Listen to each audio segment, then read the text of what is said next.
Hello అందరికీ. ఈ cloth చూసారా? మా అమ్మది. లిటరల్లీ పడేయాలని చెప్పేసి పక్కన పెట్టింది. తెలుసుగా మన గురించి. ఎక్కడ లేని చెత్తంతా మనకి కావాలి కదా! అందుకే పక్కన పెట్టేసా. ఇంక మన పనితనం స్టార్ట్ చేసేసాను. ఈ క్లాత్‌తో అయితే బౌ క్లిప్ రెడీ చేసుకుంటున్నాను.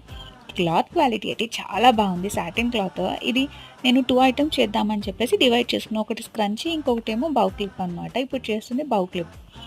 చాలా సింపుల్‌గా చేసుకోవచ్చు. ఇది చూపిస్తున్నట్టు ఒక లాంగ్ పీస్‌ని తీసుకోవాలి. చిన్నది కావాలంటే చిన్నది బౌ సైజ్‌ని అడ్జస్ట్ చేసుకోవచ్చనమాట. నేను కొంచెం పెద్దది పెడుతున్నాను. చూపించినట్టు అంటించుకోవాలి.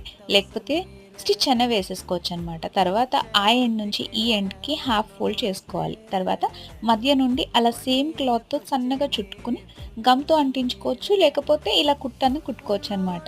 ఎలా అయినా బానే ఉంటుంది. ఒక పాత క్లిప్ మీద దీన్ని అంటించుకుంటే కొత్త క్లిప్ లాగా రెడీ అయిపోతుంది. ఐడియా నచ్చితే లైక్ చేసి, షేర్ చేసి